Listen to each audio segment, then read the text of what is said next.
The 22nd Senatorial District has traditionally been in Democratic hands. That changed in 2014 when Republican Paul Wieland emerged victorious in a hotly contested state Senate contest.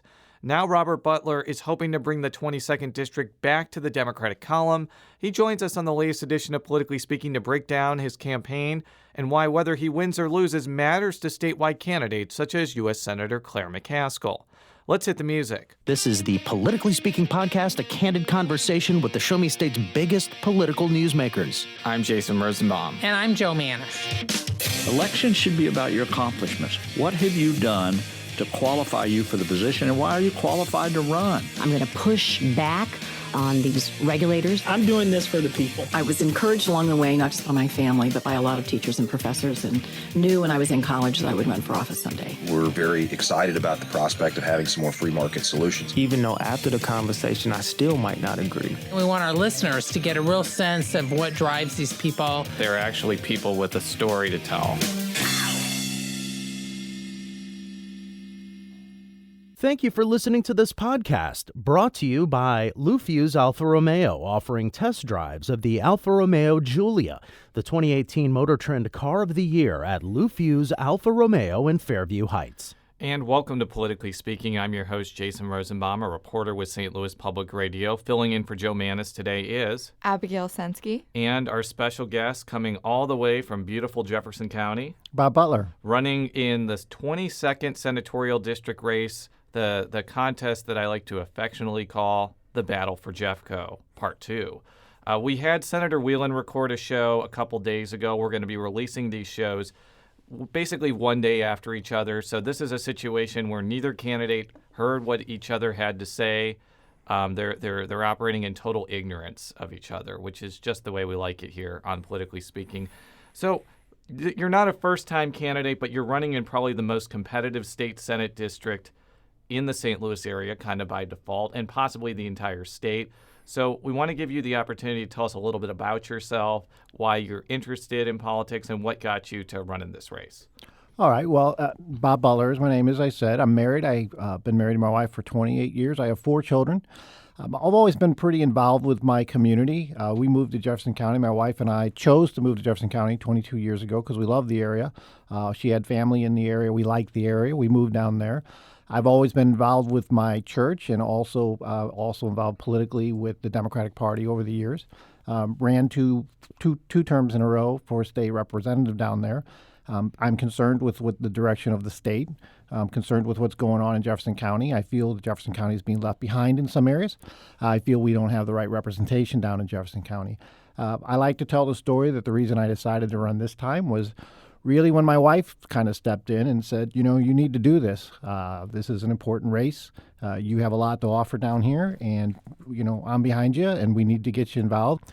And to give some context, the 22nd District was a Democratic seat for historically a pretty long time. There was a period in the mid-2000s where a Republican represented it for a relatively brief period. That was Bill Alter after a kind of a wacky special election situation. But mainly it's been a Democratic seat up until 2014 when Paul Wieland beat Jeff Rorta in one of the more expensive and competitive races. There has been a feeling that Jefferson County has become more Republican than it was 20 or 30 years ago. But it still has a very rich Democratic history, and I think a lot of Democratic-leaning voters. When you're going door to door, what do you feel is the mood of the electorate in Jefferson County toward your campaign, toward Democrats, and toward Republicans right now? I think they're very open to Democrats right now. I think one of the biggest issues that you saw, that Prop 8 was defeated by 78% down in Jefferson County. It's a very strong labor county. When I go door to door, people are concerned about health care. They're concerned about working families' issues. They're worried about things like minimum wage. They're very open to Democratic ideas. They're frustrated. They see the Republican Party, especially in the state, not being responsive to those issues. So I feel very strongly going door to door. We've hit over 30,000 doors in our campaign. So we feel really strong about that.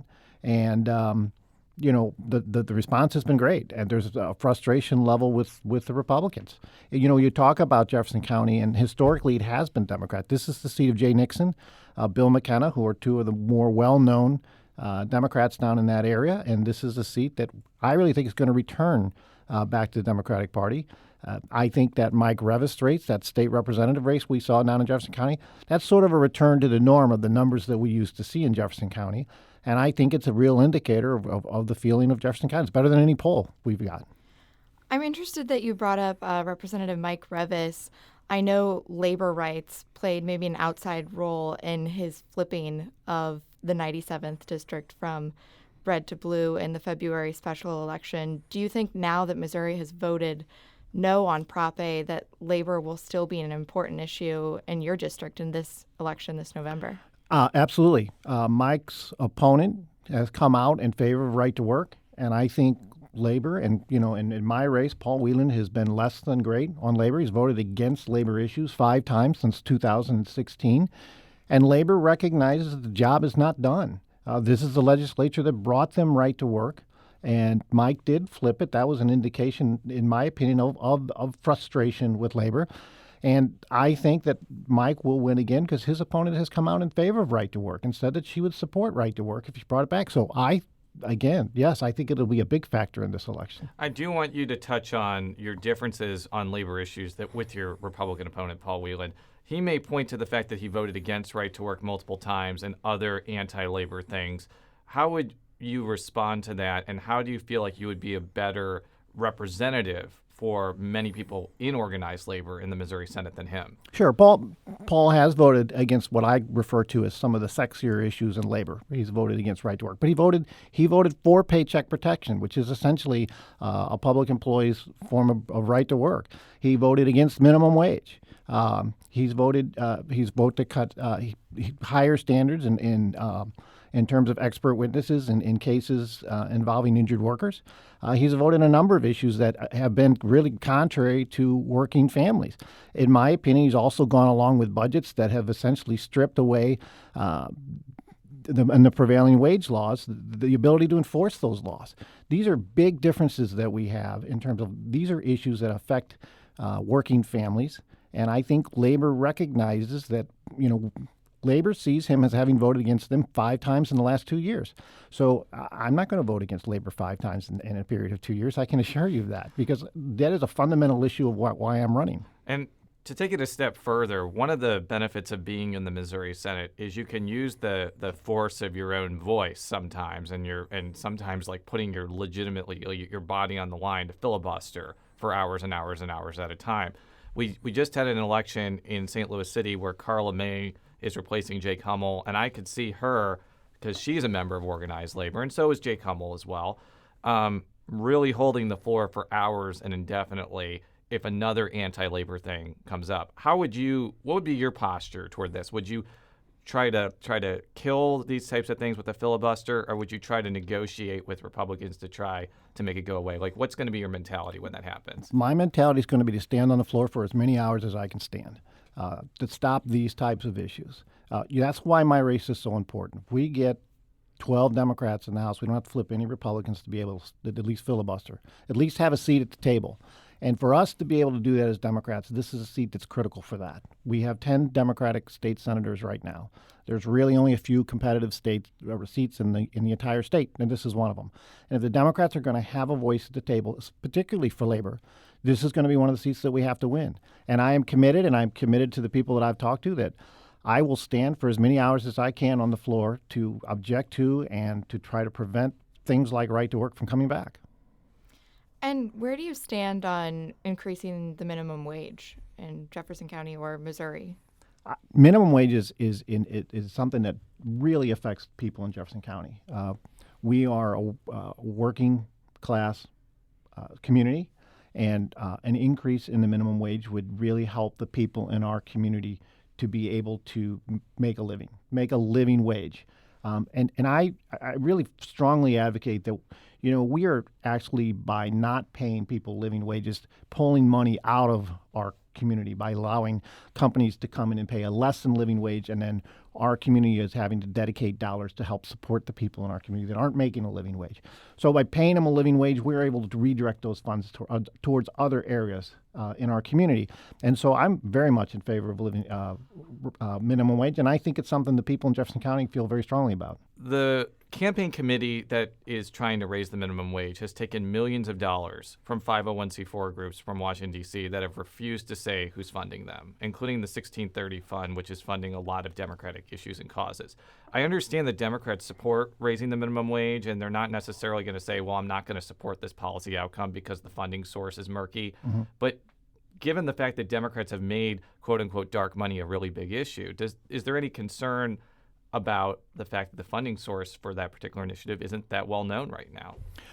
Yeah, I mean, I think the dark money is an issue that I have concerns with, wherever it comes from and for wherever the issue is. Again, I think it's something we need to get out of politics at all. We need to know where the funding and where that money's coming from.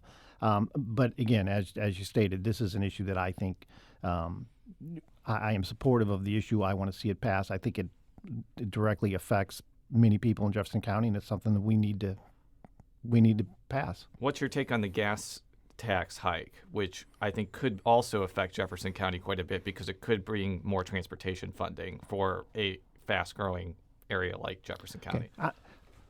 I want to try to be clear on this. I am supporting the gas tax in this particular instance because our roads and infrastructure are crumbling, and we are in dire need of immediate changes to fund that and to fix the roads.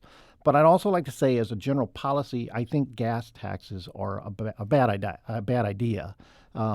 We are in a situation where you are putting the burden on people who depend on using gasoline in their jobs to fix the roads, and we have a consistent revenue drain that has been brought on by the Republican legislature, in which they've given tax breaks to the richest Missourians and business and corporations. They've given tax breaks up to 40% in the last legislative session alone. And now they're shifting the burden of that revenue to a gas tax to fix our infrastructure, which we have to have.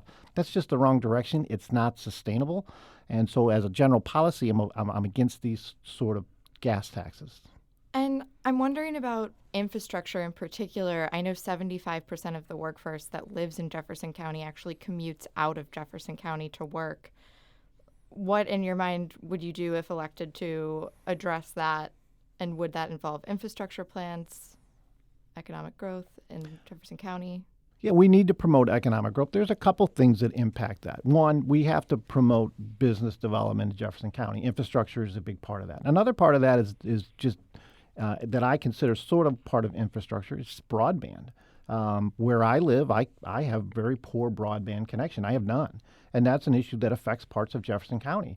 There's a lot of people in Jefferson County, for example, and in terms of affecting business, maybe doesn't have a big play, but it's something that I think reflects on the limitations that we have. You can't get cable TV in a lot of places in Jefferson County. So we need some real infrastructure development. We need to draw more businesses there.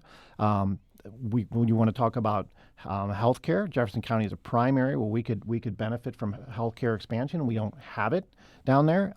We have a hospital down there that would benefit from that. That would be job creators. When you say healthcare expansion, you mean Medicaid expansion. I want to make that clear. Is that what you mean? Yes, I do. And I mean it's been for us. It's been an issue in Jefferson County that we have. Again, that's an issue that affects a lot of people. We've allowed a donut hole to be created in Jefferson in the state, where people make too much money to get any sort of assistance, but they don't make enough to get to the exchanges, and that's an issue that a lot of people in Jefferson County are confronted with, and that means they have to go somewhere else to try to get their health care. I mean, they're having trouble getting there. They can't get adequate health care.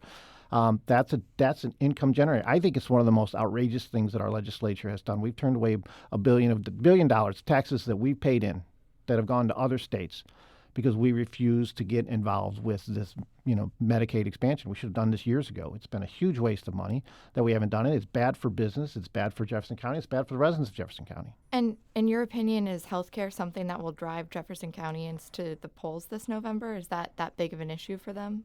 I've had a lot of people tell me that healthcare is a big concern of theirs. And that's one of the reasons that they are voting. And they've asked me specifically what our position is, and I've explained what we just talked about, and they understand that, and they recognize that's the problem. Well, let's talk about another issue in the healthcare realm, and that's abortion rights. You were one of few Democrats who were supported in the primary by Missouri Right to Life, and by supported I mean endorsed. So obviously there's been kind of an internal amount of friction within the Missouri Democratic Party about being welcoming to Democratic candidates who oppose abortion rights to various degrees. So I want you to lay out what your views are on that issue and whether the internal schism that I mentioned is going to have any effect, because it's clearly going to be an issue you're going to have to vote on in the Missouri Senate, because every other year there's another abortion restriction. So I'd like you to use this opportunity to explain your view on that issue. Sure. I mean, again, I think abortion is a deeply personal choice that people make, a deeply personal view or moral decision that you have to make. I am generally against abortion. I don't make any bones about that. I am very different than Senator Wieland on this issue, however. I don't support efforts to defund Planned Parenthood. I think contraception should be accessible to people of all socioeconomic backgrounds. They should be able to have access to birth control. I think we need to get the root of the problem and look at the situation in terms of how we can try to make women not have to make that, quite frankly, difficult choice. That's what my position on that. So I deeply disagree with Paul Wieland on it. But again, generally speaking, I am against. How will I deal with it in the House? I've said it before. In the Senate. In the Senate, I'm sorry. How will I deal with it in the Senate is, I've said it before. If we have an opinion that comes up that talks about, banning, preventing abortion from being legal in Missouri from the standpoint of being legally accessible, I would, or overturning Roe versus Wade, I would have to vote for that because that's what my position has been. I'm not for these trap legislations of making hallways bigger, doorways bigger.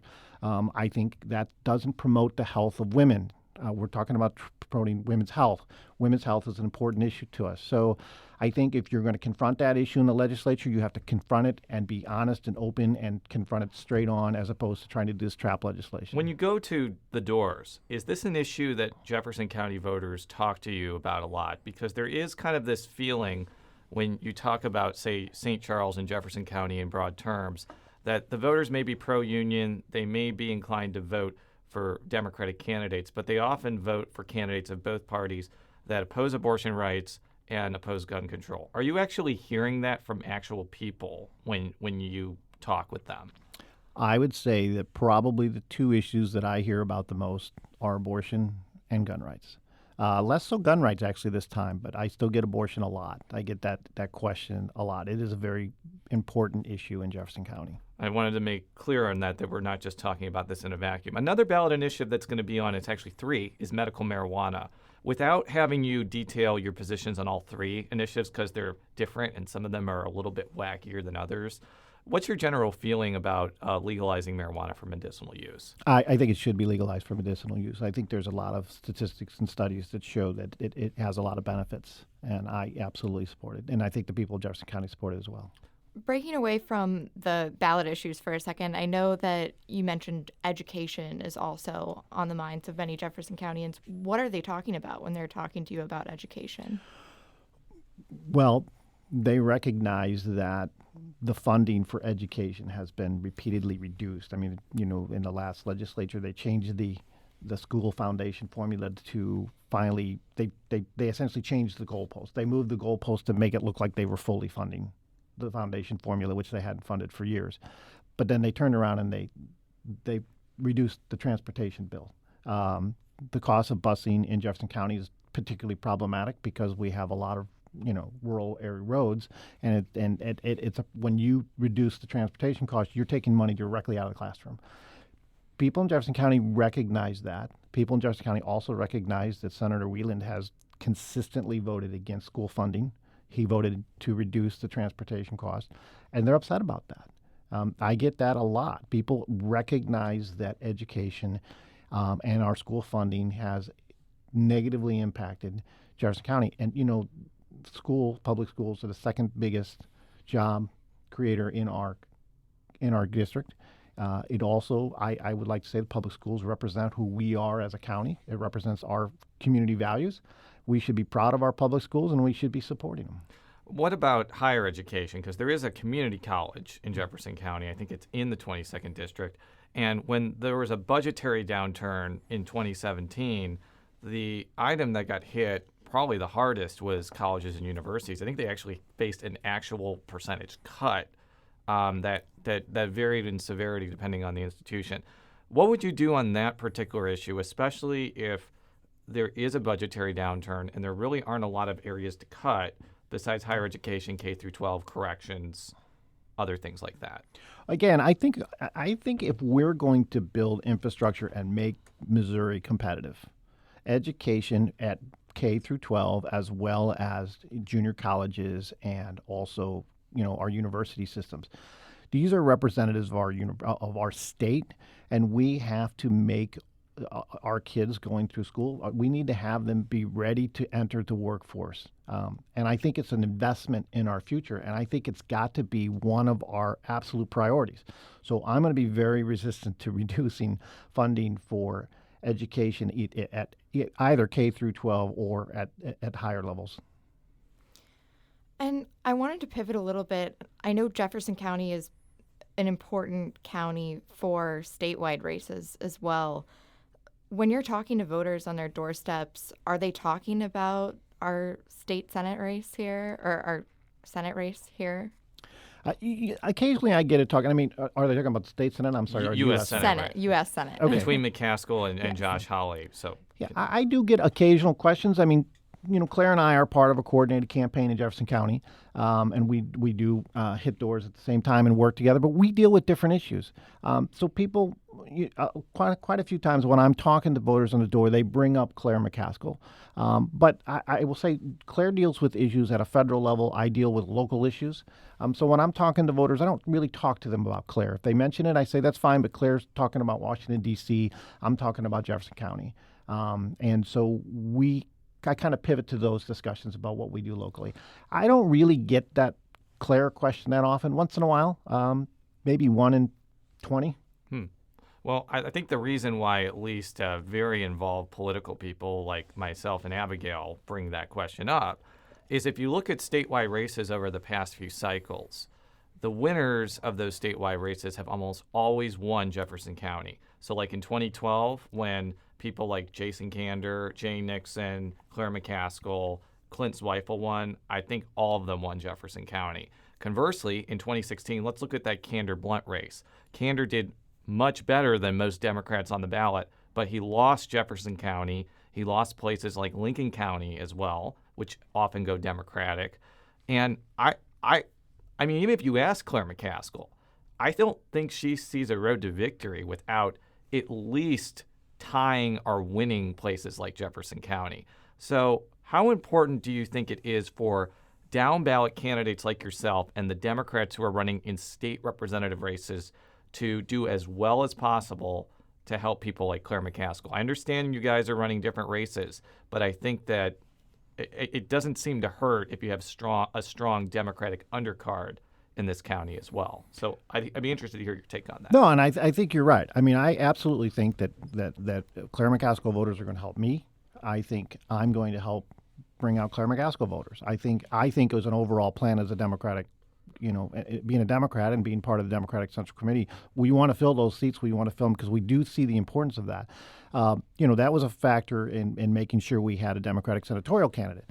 I wanted to protect the people down ballot as well, but we were also contributing to Claire's overall. Claire needs to win this district, but we need to win the Senate district too, and that Senate district is also dependent on those House districts. As I said, we have a seat at the table if Democrats can pick up 2 Senate seats. I do think it's all going to have an impact. I think it's important. That's why it's important we do a coordinated campaign. We want to make sure we get Democratic voters out in Jefferson County, and I think it's critical for us to win it. Let's talk about your particular race with Senator Wieland. It's far different from 2014. We're kind of talking about this offline. Back in 2014, there were no campaign donation limits, so both Wieland and Jeff Rorta raised well over $1 million each and ran TV ads. And Wieland actually said this on our show.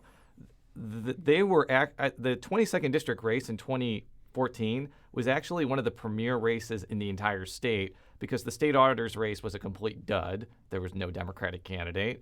And so that's the reason why you saw a lot of TV ads in that particular race and why there's a lot of money flowing into that race. This time around, as much as I love covering this race, it's clearly not the top race in the state. The U.S. Senate race is, and maybe even some of these ballot initiatives that we've talked about are going to get more attention. and more airtime. And also, I've looked at both of your campaign finance reports. I don't think either one of you has raised $1 million on your own, but you clearly have raised enough money to be competitive. I'm sure you would want a lot more. How does this race stack up compared to 2014? How are you a different candidate than someone like Jeff Rorta, who was very well regarded on the outset, but ended up losing in a Republican wave election? Well, Jeff's is a different guy than me completely. Jeff certainly has had a platform that I'm never going to have. You're not going to get to see me on CNN. He's probably the I've never seen a failed Senate candidate get so much national attention than Jeff Rorta. And I say that with a smile on my face because I've known Jeff Rorta for over a decade and I like him personally, but continue. Yeah. So, it's a completely different race for what you said because of the financing. I knew from the beginning that I wasn't going to raise $1 million.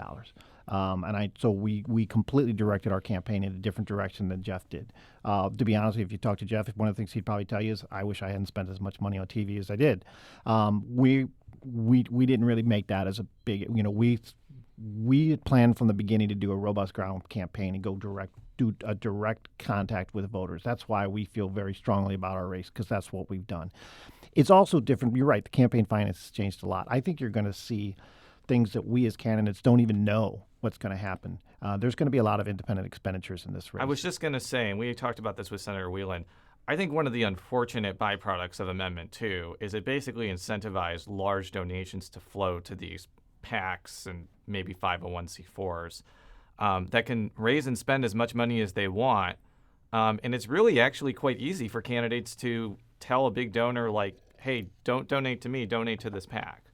And I think one of the things that people need to realize, Clean Missouri is on the ballot. It does have campaign finance changes to them, but it really doesn't fix a lot of the independent expenditure issues that we're probably going to see in this race. So using this as kind of, again, going back into issues, if you were elected, would you want the legislature to deal with some of the outside money and the outside expenditures that we're likely going to see in this contest? Or do you think it's just a difficult thing to do because of Citizens United and the difficulties of regulating outside speech? I think we got to take a shot at doing it. I think that outside money and unknown expenditures by these unknown out-of-state, PACs and groups, I think it undermines citizens' faith in their elected officials. I use this reference again. I know this doesn't really apply because it's 2 years ago, or it was before the Amendment 2. But in Jefferson County, we had a candidate that was essentially funded by somebody in Joplin, Missouri. Gave him $175,000 in a state representative race. How can the people of Jefferson County feel like they have a voice in Jefferson County when somebody from Joplin, Missouri is 75-80% of the donations to this guy's campaign? And I think people see that and feel like we don't have a voice. They're not representing us. They're representing these outside interests. So we need to take aim at trying to level the playing field so that people feel like their representatives are responsive to their district. So I absolutely think this is something we need to take on. And if elected, what would some of your other legislative priorities be at the outset once you arrive in Jefferson City? I think, we've talked about some of these primarily what I would like to see us do is really shift the emphasis in Jefferson City back to working families. There have been too many, what I like to refer to as revenue drains. These tax bills that come in and reduce the amount of revenue that we have in the state.